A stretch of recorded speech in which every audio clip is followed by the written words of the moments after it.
اب میں خطاب فرمانے کے لیے دعوت دیتا ہوں فاضل نوجوان مقرر ذیشان فخر اہل سنت سرمایہ اہل سنت حضرت علامہ حافظ محمد آصف قادری صاحب کو کہ وہ اپنے نورانی اور وجدانی بیان سے ہمارے دل کو منور فرمائیں۔ نعرہ تکبیر، نعرہ رسالت۔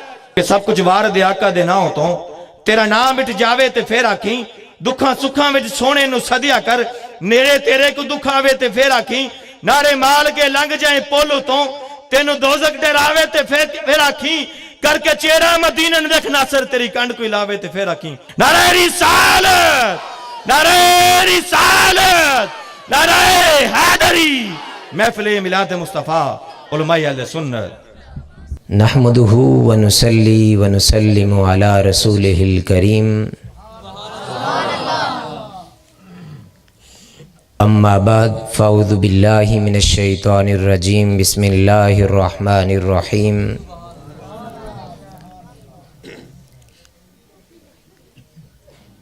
قال الله تبارك وتعالى في القرآن المجيد والفرقان الحميد سبحان اللہ۔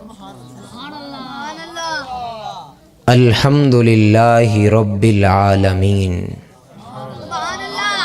صدق اللہ العظیم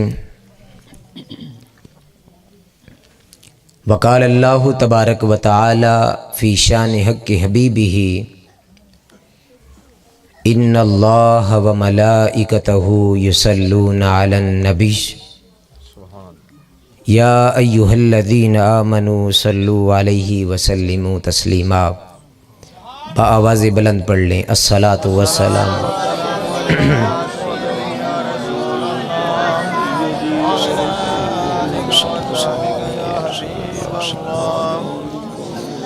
مولاي صل وسلم دائما ابدا على حبيبك خير الخلق كلهم والحبيب الذي ترجى شفاعته لِكُلِّ حَوْلٍ مِّنَ الْأَحْوَالِ مُقْتَحِمِينَ۔ محترم المقام حضرت علامہ غلام مرتضیٰ جعفر قادری صاحب، نقیب محفل محمد حامد شاہد صاحب، اور آج کی اس بابرکت محفل میں حضور نبی اکرم صلی اللہ علیہ وآلہ وسلم کی بارگاہ میں گلہائے عقیدت پیش کرنے والے جملہ نعت خواں حضرات اور محترم المقام قاری محمد عمران صاحب، حافظ اعجاز علی قادری صاحب، اور دور و نزدیک سے تشریف لائے ہوئے معزز مہمانان گرامی، بزرگوں، دوستوں، بھائیوں، ماؤں، بہنوں، اور آج کی یہ تقریب جو دوسرا ماہانہ درس عرفان القرآن کے عنوان سے منعقد ہے، آج کی اس بابرکت تقریب کے میزبان محترم المقام حاجی محمد اسلم صاحب، ان کے صاحبزادگان بھائی راشد علی، مبشر ندیم ساجد صاحب، مختار احمد صاحب، اور ان کی معاونت میں جس نے اس کار خیر میں حصہ لیا وہ تمام مبارکباد کے مستحق ہیں۔ اللہ پاک سے دعا ہے کہ اللہ رب العزت ان کی اس کاوش کو اپنی پاک بارگاہ میں قبول و منظور فرمائے۔ حاضرین محترم، قرآن مجید کا مطالعہ، قرآن مجید کی تلاوت، قرآن کی تعلیمات کو سمجھنا، قرآنی تعلیمات کو آگے پھیلانا اور سمجھ کر اس پر عمل کرنا یقیناً یہ دنیا و آخرت کی بھلائیوں کا سامان ہے۔ آج کی اس بابرکت محفل کے لیے میں کوشش کروں گا کہ اختصار کے ساتھ بات کروں۔ میں نے سورہ فاتحہ جو قرآن مجید کے پہلے پارے کی پہلی سورہ ہے اور آپ میں سے ہر کسی کو زبانی یاد ہے، بچے بچے کی زبان پر ہے، میں نے سوچا کہ اسی سے ہم یہ جو دروس عرفان القرآن کا سلسلہ شروع کیا ہے، آج اسی سے پہلی آیت سے گفتگو کا آغاز کیا جائے۔ تو سورہ فاتحہ یہ پہلی سورہ ہے جس کے حدیث مبارکہ میں بے شمار نام آتے ہیں۔ سورہ فاتحہ کا ایک نام ہے ام الکتاب۔ کیا نام ہے؟ ام الکتاب۔ اسی طرح ایک نام ہے ام القرآن، قرآن کی ماں۔ اسی طرح ایک نام ہے سبع المثانی۔ اسی طرح مختلف نام ہیں جو حدیث مبارکہ میں آتا ہے۔ فاتحۃ الکتاب آتا ہے، ام الکتاب آتا ہے، سورۃ الکافیہ آتا ہے، سورۃ النور آتا ہے، مختلف اسماء ہے۔ آپ اس سے اندازہ لگا سکتے ہیں کہ ایک ہی سورہ جب کثرت سے اس کے نام آ رہے ہیں تو اس کا پتہ چلتا ہے کہ اس سورہ کی کتنی زیادہ فضیلت اور عظمت ہے، کتنی زیادہ اس کی فضیلت اور عظمت۔ اور پھر قرآن مجید میں یہ پہلی سورہ ہے، قرآن کا افتتاح اسی سورہ سے ہوتا ہے، اور یہ سورہ نازل ہونے کے اعتبار سے اور تدوین کے اعتبار سے بھی پہلی سورہ ہے، جس میں اللہ رب العزت نے ارشاد فرمایا الحمدللہ رب العالمین۔ فرمایا کہ تمام تعریفیں اللہ کے لیے، تمام تعریفیں اللہ کے لیے ہیں۔ کس اللہ کے لیے؟ رب العالمین، جو سارے عالمین کا رب ہے، جو سارے عالمین کا رب ہے۔ اب یہاں پر یہ تو فرمایا کہ تمام تعریفیں، ساری تعریفیں کس کے لیے؟ اللہ کے لیے، مگر یہاں پر اللہ پاک نے حامد کا ذکر نہیں کیا۔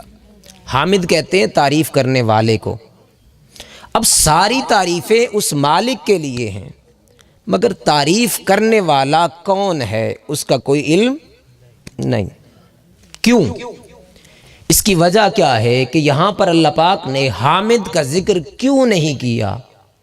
اس لیے کہ اللہ پاک اگر کسی حامد کا ذکر کرتا تو اللہ کا ذکر اس ایک ذکر کرنے والے کے ساتھ مقید ہو جاتا، قید ہو جاتا، یعنی وہ ذکر کرتا ہے تو اس مالک کا ذکر ہوتا ہے، اور اگر وہ نہ کرے تو اس کا ذکر نہیں ہوگا۔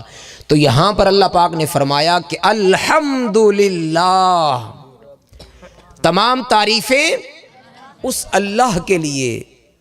اب وہ تعریف کون کر رہا ہے؟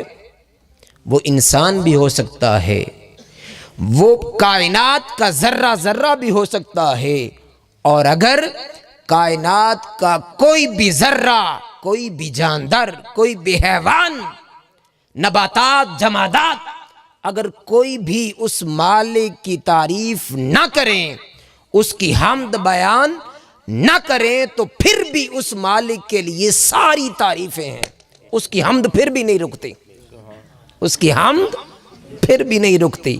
اگر انسان اپنی زبان پہ تالے لگا لیں، اگر جاندار اس کی تعریفیں نہ کریں، نباتات اس کی تعریفیں نہ کریں، کائنات کا ذرہ ذرہ اس کی تعریفیں نہ کرے، ملائکہ اس کی تعریف حمد بیان نہ کریں، پھر بھی اس کی تعریف، اس کی حمد کسی بھی مخلوق کی محتاج نہیں۔ وہ ازل سے ہے، ابد تک رہے گا، جب سے ہے اس کی تعریف بیان ہو رہی ہے، اور جب تک رہے گا اس کی تعریف ہوتی رہے گی۔ اس لیے یہاں پر اللہ پاک نے حامد کا ذکر نہیں فرمایا۔ اب اگلی بات کہ باری تعالیٰ ہم تیرے قریب ہونا چاہتے ہیں، ہم میں سے ہر کسی کی خواہش ہے یا نہیں؟ جب اس رب نے ہمیں پیدا کیا، ہمارا ایمان ہے کہ ایک دن مرنے کے بعد ہم نے اس کی طرف پلٹ جانا ہے، مرنے کے بعد اسی کے پاس جانا ہے۔ پھر ہر کسی کی خواہش ہے کہ وہ اس مالک کے قریب ہو۔ بندہ عرض کرتا ہے باری تعالیٰ میں تیرے قریب ہونا چاہتا ہوں، مولا میں تجھے پانا چاہتا ہوں، تیرا لطف کرم میں حاصل کرنا چاہتا ہوں، باری تعالیٰ میں تیری رحمت کا امیدوار ہوں، تیرے فضل کا مولا میں امیدوار ہوں، تیری رحمت چاہتا ہوں، تیرا قرب چاہتا ہوں، تیری چاہت چاہتا ہوں، تیری معرفت چاہتا ہوں، مولا میں تیرے قریب ہونا چاہتا ہوں۔ باری تعالیٰ اس کا کوئی تو طریقہ ہوگا، کوئی تو ذریعہ ہوگا۔ باری تعالیٰ تو میرا خالق بھی ہے، تو میرا مالک بھی ہے، تو میرا رب پالنے والا بھی ہے، تو مجھے پیدا کرنے والا ہے۔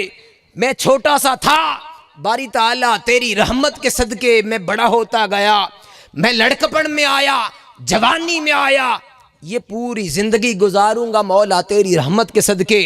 تو مجھے دیتا ہے، تو مجھے پالتا ہے، تیری نوازشات ہیں جو میں بول رہا ہوں، تیری نوازشات ہیں جو میں زندہ ہوں، تیری نوازشات نہ ہوں تو میرے ہاتھ حرکت نہ کریں، باری تعالیٰ تیری عنایتیں نہ ہوں تو میں یہاں سے چل کر نیچے نہ جا سکوں، باری تعالیٰ تیری عنایت نہ ہو تو میں اپنی آنکھوں سے دیکھ نہ سکوں، باری تعالیٰ تیری عنایت نہ ہو تو میں اپنے کانوں سے سن نہ سکوں، باری تعالیٰ تیری عنایتیں نہ ہوں تو میں اپنے ناک سے سونگھ نہ سکوں، باری تعالیٰ میرا دماغ ہے تو نے دیا، اگر تیری عنایت نہ ہو تو میرا دماغ کوئی کام نہ کرے، باری تعالیٰ میں تیرا قرب چاہتا ہوں، تیرے قریب ہونا چاہتا ہوں، تیری عنایات چاہتا ہوں، تیرا لطف چاہتا ہوں، تیرا فضل چاہتا ہوں۔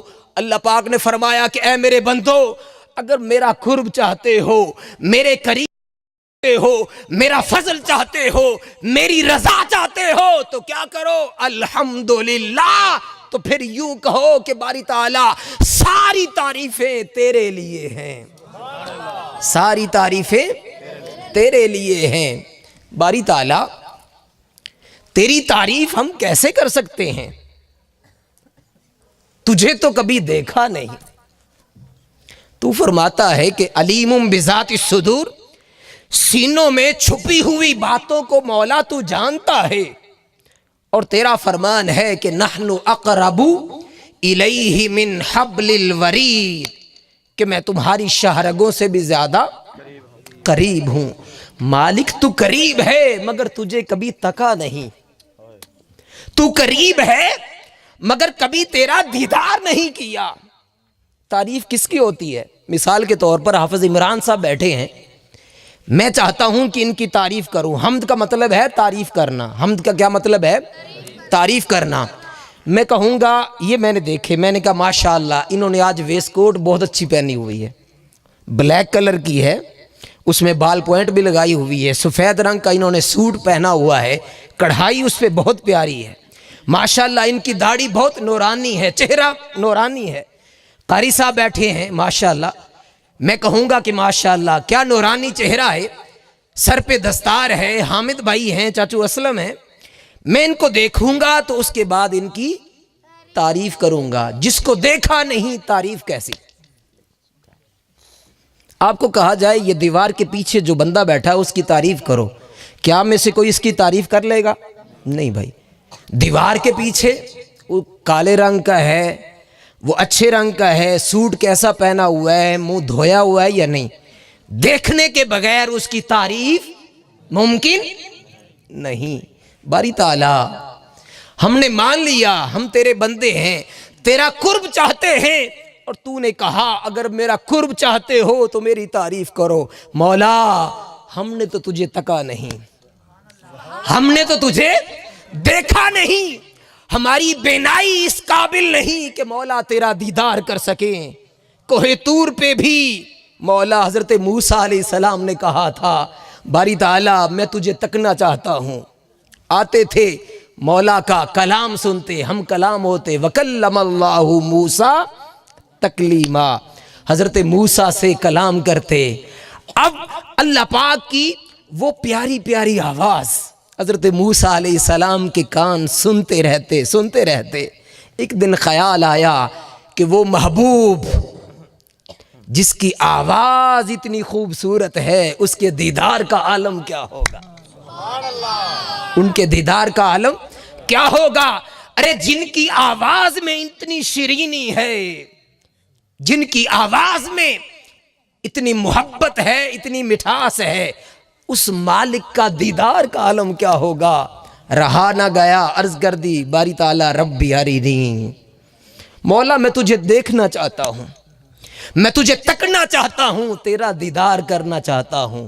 اس مالک نے کیا کہا، قال لن ترانی، اے موسیٰ تیری طلب حق ہے، تیرا مطالبہ حق ہے، تیری چاہت حق ہے، مگر موسیٰ لن ترانی، تو مجھے ہرگز نہیں دیکھ سکتا۔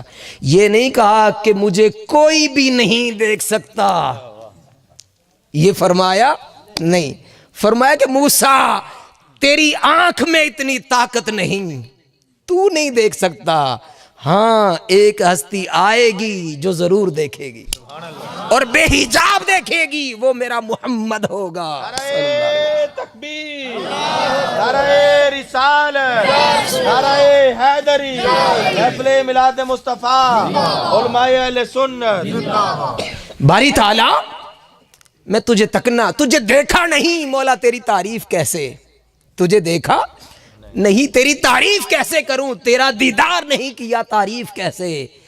اس نے کیا فرمایا کہ میرے بندو، ایک میرا محبوب ہے جس نے میرا دیدار بھی کیا، مجھے دیکھا بھی، اس سے سیکھو کہ میری تعریف کیسے کرنی ہے، اور میرا محمد ہے صلی اللہ علیہ۔ الہی حمد سے عاجز ہے یہ سارا جہاں تیرا، کیا فرماتے ہیں، الہی حمد سے عاجز ہے یہ سارا جہاں تیرا، ہم عاجز ہیں مولا، تجھے دیکھا نہیں، تجھے تکا نہیں، تیرا دیدار نہیں کیا، مولا تیری تعریف کیسے، تیری حمد کیسے، تیری توصیف کیسے۔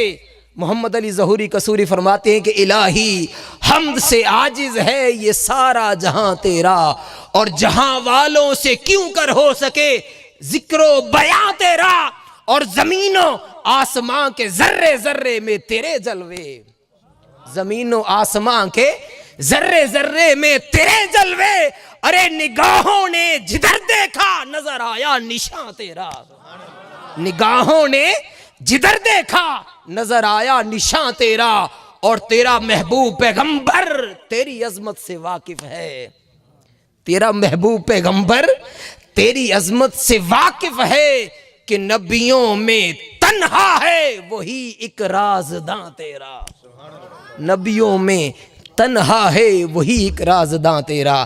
تو فرمایا کہ لوگوں اگر میری تعریف کرنا چاہتے ہو تو میرے مصطفیٰ سے سیکھو، کیونکہ اس نے مجھے تکا ہے۔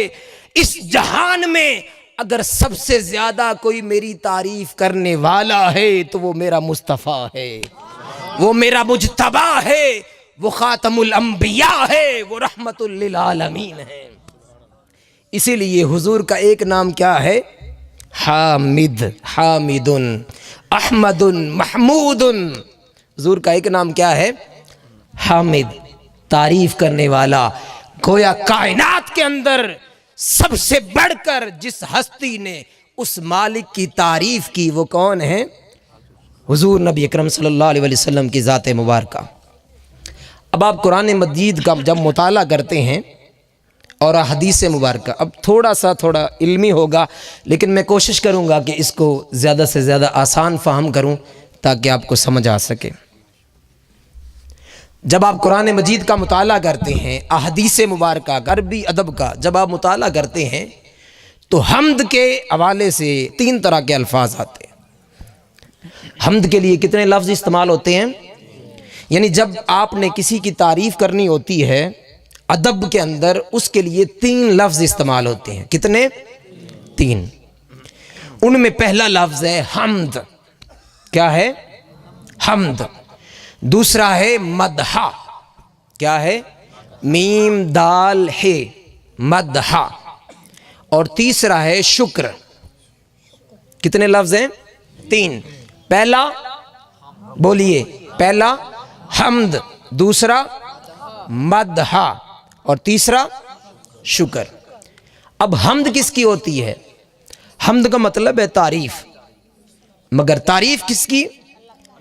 جو کسی کی اختیاری خوبیوں پہ ہوتی ہے.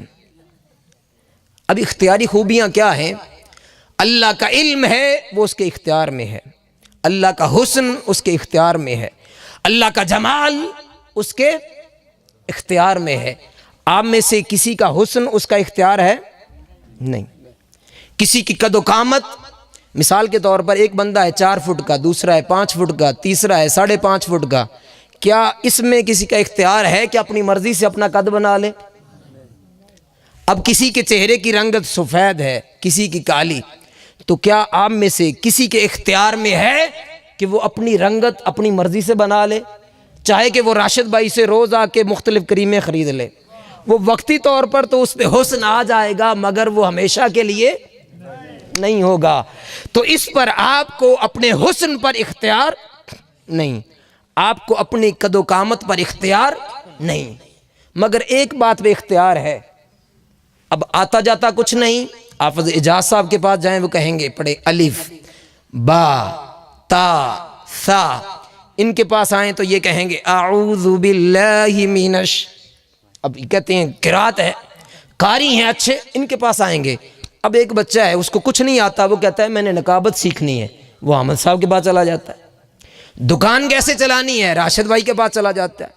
کاشتکاری کیسے کرنی ہے، وہ کسی اور کے پاس، چاچو اقبال کے پاس چلا جاتا ہے کہ بھائی اس ٹائم پانی دینا، اس ٹائم ہل چلانا، اور اس میں سپرے کون سا استعمال کرنا، پھر احمد صاحب کے پاس آ جاتے ہیں. اب کیا ہوگا؟ وہ 1 ماہ لگائے گا، 2 ماہ لگائے گا، 3 ماہ لگائے گا، اس کے بعد وہ ٹرینڈ ہو جائے گا. کیا ہو جائے گا؟ ٹرینڈ ہو جائے گا. راشد بھائی سے کوئی پوچھ لے، انہوں نے کہا ہاں فلاں موقع پہ اگر ہل اتنے چلاؤ گے نا تو پھر کمال ہو جائے گا. تو یہ ساری چیزیں کیا ہے؟ اختیاری. یہ کیا ہے؟ اختیاری. یہ کیا چیز ہے؟ آپ کے اختیار میں ہے، آپ محنت کریں گے. ایک بندہ محنت کرتا جاتا ہے، میں کئیوں کو دیکھتا ہوں، ان کو نہ تو موٹر سائیکل کا کوئی پرزہ کھولنا آتا ہے، نہ اس کو یہ پتا ہے کہ اس کا فنکشن اور استعمال کیا ہے. اب یہ کرتا کیا ہے کچھ پتا نہیں، ان پڑھ جاہل وہ بچہ چلا جاتا ہے. وہ اپنے استاد کو دیکھتا رہتا ہے، دیکھتا رہتا ہے، دیکھتا رہتا ہے، محنت کرتا ہے، اور بالآخر وہ مکینک ہو جاتا ہے. تو یہ سارا کام کیا ہے؟ یہ کام اختیاری ہے، کسب ہے، محنت ہے. اب محنت کرتے ہیں، اللہ آپ کو مال دیتا ہے، آپ اللہ کی راہ میں سخاوت کرتے ہیں، غریبوں، محتاجوں، مسکینوں، بیواؤں کی مدد کرتے ہیں. یہ سارا کام کیا ہے؟ اختیاری. انسان کے پاس ساری خوبیاں اختیاری نہیں، اور اس مالک کے پاس جتنی بھی خوبیاں ہیں وہ اس کی اختیار میں ہیں. اس لیے حمد وہ ہے جس میں تعریف کی جائے کن چیزوں کی؟ جس میں سب پر اختیار ہو، جس پر کیا ہو؟ اختیار ہو. اور مدح کیا ہوتی ہے؟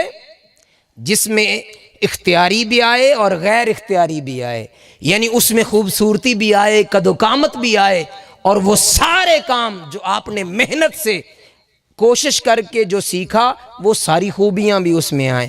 جس میں ارادی، اختیاری اور غیر اختیاری ساری خوبیاں اور تعریفیں آتی ہیں، اس کو کہتے ہیں مدح. اس کو کیا کہتے ہیں؟ مدح. اور جس میں صرف اختیاری خوبیاں آئیں اس کو کہتے ہیں حمد. حمد فقط خدا کے لیے ہے، اور مدح وہ سارے جہان میں سے کسی کی بھی ہو سکتی ہے. اس لیے ہم کیا کہتے ہیں؟ مدحت مصطفیٰ. کیا کہتے ہیں؟ مدحت مصطفیٰ. اس حوالے سے ایک اور بات ہے کہ حمد، تعریف، یہ صرف جاندار کے لیے ہوتی ہے. کس کے لیے ہوتی ہے؟ جاندار. حمد، تعریف کس کی ہوتی ہے؟ فقط جاندار کی. پہلی بات. اب اس سے ایک دفعہ نکل آئیں تھوڑی دیر کے لیے. ایک ہے مدح، تعریف. آپ تعریف کسی بھی چیز کی کر سکتے ہیں. مثال کے طور پر آپ یہاں کھڑے ہیں، یہ دیوار ہے، آپ دیوار کی تعریف کر دیں. آپ کے پاس انگوٹھی ہے، آپ انگوٹھی کی تعریف شروع کر دیں. آپ کے پاس ہیرا ہے، جواہرات ہیں، آپ ان کی تعریف شروع کر دیں. یہ سٹینڈ ہے، اس کی تعریف کر دیں۔ کوئی بھی دنیا جہاں کی چیز، اس میں جاندار بھی ہے، غیر جاندار بھی ہے، شعور والے بھی ہیں جیسے ہم انسان ہیں، اور غیر ذی شعور جیسے حیوانات ہیں، بھینسیں ہیں، گائے ہیں، یہ سارے جاندار ہیں مگر حیوان ہیں، ان میں شعور نہیں۔ تو مدح کیا ہے؟ اس میں سب کی تعریف آ جاتی ہے، مگر حمد کس کی ہوتی ہے؟ فقط جاندار کی۔ جس میں شعور ہوتا ہے صرف اس کی حمد بیان ہو سکتی ہے۔ تو یہاں پر اللہ پاک نے کیا فرمایا کہ الحمدللہ، تمام تعریفیں کس کے لیے ہیں؟ فقط اللہ کے لیے، کیونکہ اس کی کوئی بھی خوبی ایسی نہیں کہ جو غیر ارادی ہو۔ اس نے چاہا کہ میں اتنا خوبصورت ہوں، وہ اتنا خوبصورت بن گیا۔ اس نے چاہا کہ مجھے نیند نہ آئے، حی لا یموت، وہ ہمیشہ زندہ ہے، اسے موت نہیں آتی، اسے نیند نہیں آتی، وہ ہر وقت جاگتا رہتا ہے۔ کائنات میں ہر انسان سو جاتا ہے مگر وہ سوتا نہیں۔ ہم میں سے کسی کا اختیار ہے نہ سونے پہ؟ نہیں، ایک وقت ہوگا، اس کے بعد کہتے ہیں نیند تو تلوار پہ بھی آ جاتی ہے اور تلواروں کے سائے میں بھی آ جاتی ہے۔ تو فرمایا کہ الحمدللہ، تمام تعریفیں کس کے لیے ہیں؟ اللہ کے لیے۔ ساری خوبیاں جو اس کے اندر از خود سے ہیں، اور جو خوبی اس نے اپنے لیے چاہی، وہ ساری کی ساری خوبیاں کس کے لیے ہیں؟ اس اللہ کے لیے۔ اور میں نے عرض کیا تیسری جو چیز ہوتی ہے وہ شکر ہوتا ہے تعریف کے لیے۔ تیسرا کیا چیز ہے؟ شکر۔ شکر کس چیز پر ہوتا ہے؟ جب آپ کے ساتھ کوئی بندہ احسان کرتا ہے، آپ کا کوئی کام کرتا ہے، آپ اس کو بدلے میں کہتے ہیں یار بہت مہربانی، تیرا بھلا ہو، مہربانی۔ اسی طرح کوئی ایک ذاتی کمال ہو، اس پر کسی کا شکر ادا کرتے ہیں۔ مگر حمد کیا ہے کہ احسان مجھ پر نہیں کسی اور پر ہوا، لیکن پھر بھی آپ اس کی تعریف کریں۔ احسان اللہ پاک نے حیوانات پہ کیا، پھر بھی آپ اس بالغ کی تعریف کریں۔ حمد میں ساری چیزیں آ جاتی ہیں مگر باقی چیزوں الگ الگ ہیں۔ تو کیا ارشاد فرمایا؟ الحمدللہ، تمام تعریفیں کس کے لیے ہیں؟ اللہ کے لیے ہیں۔ قربان جائیے اس مالک کی عظمت پر، واہ واہ واہ۔ وہ خود تو حمد والا ہے، اور جب اس نے اپنے محبوب کو اس دنیا میں بھیجا تو اپنے محبوب کا نام کیا رکھا؟ محمد۔ کیا نام ہے؟ محمد۔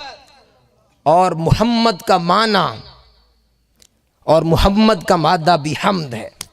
محمد کا معنی بھی کیا ہے؟ حمد، یعنی وہ شخصیت جس کی بہت زیادہ حمد کی جائے اس کو محمد کہتے ہیں۔ محمد کسے کہتے ہیں؟ جس کی بہت زیادہ تعریف کی جائے، یعنی کائنات کی کوئی ایسی خوبی نہیں جس کو رب تعالیٰ نے اپنے بعد اپنے محبوب محمد مصطفیٰ میں نہ رکھا ہو، محمد مصطفیٰ میں نہ رکھا ہو۔ گویا رب کے بعد اگر کسی کی تعریف ہے تو وہ محمد مصطفیٰ صلی اللہ علیہ وسلم۔ ایسے تو نہیں، کچھ لوگ ہیں وہ پریشان ہو جاتے ہیں کہ آپ خدا کا ذکر کرتے ہیں، چلو ٹھیک ہے، لیکن مصطفیٰ مصطفیٰ کیا ہے؟ محمد محمد کیا ہے؟ مکی مکی کیا ہے؟ مدنی مدنی کیا ہے؟ یہ کیا صبح و شام کبھی حضور کے چہرے کا ذکر، کبھی حضور کی زلفوں کا ذکر، کبھی حضور کے شہر مدینہ کا تذکرہ، کبھی شہر مکہ کا تذکرہ، کبھی حلیمہ سعدیہ کے گھر کا تذکرہ، کبھی قبیلہ بنو سعد کا تذکرہ، کبھی ان لوگوں کا حلیمہ سعدیہ کا مکہ میں آنے کا تذکرہ، کبھی حضور کا ان کے ساتھ واپسی کا تذکرہ۔ یہ کیا ہے؟ ارے یہ ذکر کیوں نہ ہو؟ کیونکہ اللہ نے حضور کو محمد بنا کر اس دنیا میں بھیجا، جس کی سب سے زیادہ تعریف کی جائے، جس کی سب سے زیادہ تعریف کی جائے۔ پھر تعریف کیوں نہ ہو اس مالک کی، پھر تعریف کیوں نہ ہو تاجدار کائنات کی، کیونکہ محمد مصطفیٰ کو بنانے والی وہ ذات ہے۔ حضور کو بنانے والی کون سی ذات ہے؟ اللہ کی ذات ہے۔ اب اس سٹینڈ کو جس کاریگر نے بنایا ہے، اگر میں اس کی تعریف کروں تو اس کاریگر کی تعریف ہوگی یا نہیں؟ اب میں کہوں واہ کتنا زبردست